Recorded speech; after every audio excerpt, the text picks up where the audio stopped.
Hello guys, welcome back my channel Puja tech. কেমন আছো তোমরা? আই হোপ কি তোমরা খুবই ভালো আছো, আর আমিও খুবই ভালো আছি। তো এখানে দেখো বাবু চা খাচ্ছে। ও চা খায় না সহজে, আমরা চা কখনো দিই না ওকে। তো আজকে আমার একটু ইচ্ছা করলো ওকে একটু চা দিই, চা খাবে। তো ওই যে কাপে না খেয়ে প্লেটে খাচ্ছে। তো ও প্লেটে খাওয়াটা দেখে আমার ছোটোবেলার কথাটা মনে পড়ে গেল কি আমরা এমনি করে প্লেটে ঢেলে ঢেলে চা খেতাম। তো ওই যে সুন্দর প্লেটে ঢেলে ঢেলে চাটা খাচ্ছে। তো তোমরা কে কে প্লেটে ঢেলে ঢেলে চাটা খেয়েছো কমেন্ট করে নিশ্চয়ই জানিও। কেন ও চাটা খাক, এখানে আমি রান্নাঘরে চলে আসলাম। এই যে মাছ নিয়ে এসেছিলো, তো ভালো করে পরিষ্কার করে নিলাম, ধুয়ে ধায়ে হলুদ নুন লাগিয়ে এই যে কড়াইয়ের মধ্যে মাস্টার অয়েল দিয়ে দিয়েছি, আর একটু লাল লাল করে ফ্রাই করে নেব। তো মাছ ভাজাটা তোমাদেরকে কী দেখাবো, তোমরা তো মাছ ভাজা জানোই। তবে উলট পুলট করে লাল লাল করে আমি ফ্রাই করে নেব।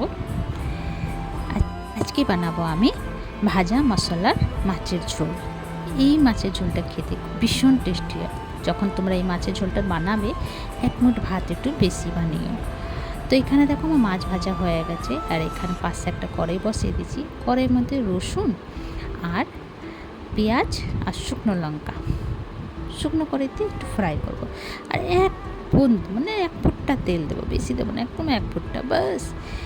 ওটা দিয়ে আমি ফ্রাই করতে আছি।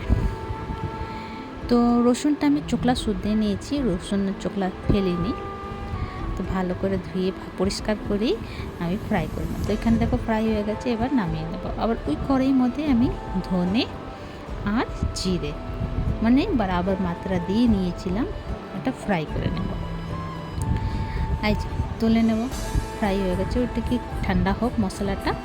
তারপরে এই কড়াইয়ের মধ্যে আমি তেল দিয়ে দেবো জিরে, শুকনো লঙ্কা, ফোড়নটা যদি পুড়ে যাবে তখন আমি একটা বড় সাইজের একটা পেঁয়াজ কেটে দিয়ে দেব। পেঁয়াজটা একটু হালকা একটু গলিয়ে নেব, তারপরে একটা টমেটো কেটে দিয়ে দেব। দুটোটাকে একসঙ্গে ফ্রাই করব। আর টমাটোর আর পেঁয়াজ ফ্রাই হয়ে গেলে তারপরে এই যে লম্বা লম্বা করে আলু কেটেছিলাম এটা দিয়ে দেব। পেঁয়াজ আর টমাটোর সঙ্গে এটা ফ্রাই করব একটু ঢেকে।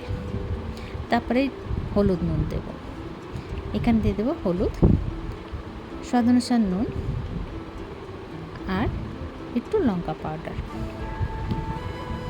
তো ঢেকে ফ্রাই করব কি সিদ্ধ হয়ে যাক আলুটা। আর এখানে মশলাটা আমার পিসা হয়ে গেছিলো, তো এই যে প্লেটে ঢেলে নিয়েছি। এখানে দেখো আলুটা ফ্রাই হয়ে গেছিলো। এবার